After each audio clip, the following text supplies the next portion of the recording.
રાજકોટ ડીએનએના આધારે અગ્નિકાંડના 13 મૃતકોની ઓળખ કરાઈ છે અને 8 મૃતદેહ સ્વજનોને સોંપાયા છે.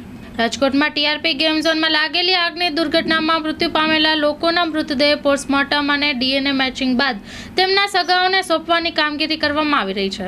ગાંધીનગર એફએસએલમાંથી ડીએનએ મેચિંગનો રિપોર્ટ આવ્યા પછી સગાઓને મૃતદેહ સોંપવામાં આવી રહ્યા છે. મૃતકોના પાર્થિવ દેહ તેમના પરિવારજનોને સત્વરે મળી રહે તે માટે 18થી વધુ સભ્યોની એફએસએલ ટીમ દિવસ રાત કામગીરી કરી રહી છે. મોટર માર્ગે સમય ના બગડે તે માટે તાત્કાલિક એર એમ્બ્યુલન્સ દ્વારા સેમ્પલ પહોંચાડવામાં આવ્યા હતા. સોમવારે સાંજ સુધીમાં કુલ 13 મૃતદેહને ડીએનએ મેચિંગના આધારે ઓળખવામાં આવ્યા હતા.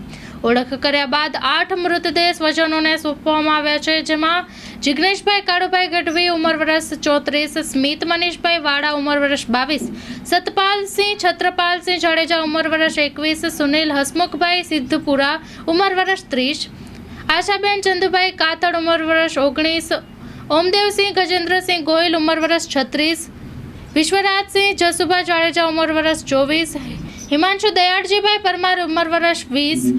એફએસએલનો રિપોર્ટ આવે ત્યારે પોલીસ દ્વારા દર્દીઓના સગાઓને સામેથી સંપર્ક કરીને બોલાવી તેમને વિધિવત રીતે મૃતદેહ સોંપવામાં આવી રહ્યા છે. મૃતદેહની સોંપણી કરવાથી લઈને અંતિમ વિધિ સુધીની પ્રક્રિયામાં મદદ માટે એક નાયબ મામલતદાર અને એક પીએસઆઈ સહિતની પોલીસ ટીમ સાથે રહીને તે પ્રકારે વ્યવસ્થા ગોઠવવામાં આવી છે. ઘર જેવું જમવા પધારો. ભુજમાં સૌથી સસ્તું અને સારું ઘર જેવું જમવા એક વખત પધારી ખાતરી કરો. શુદ્ધ શાકાહારી, સ્વાદિષ્ટ અને ચટાકેદાર ભોજન જમવા આજે જ પધારો. સવારે ચા નાસ્તો, બપોરે તથા સાંજે રાત્રે જમવાનું ચાલુ છે. ટિફિન સેવા પણ ચાલુ છે. માસિક છૂટક જમવાનું ચાલુ છે. બહારના નાના મોટા ઓર્ડર ઉપર ખાસ ધ્યાન આપવામાં આવશે.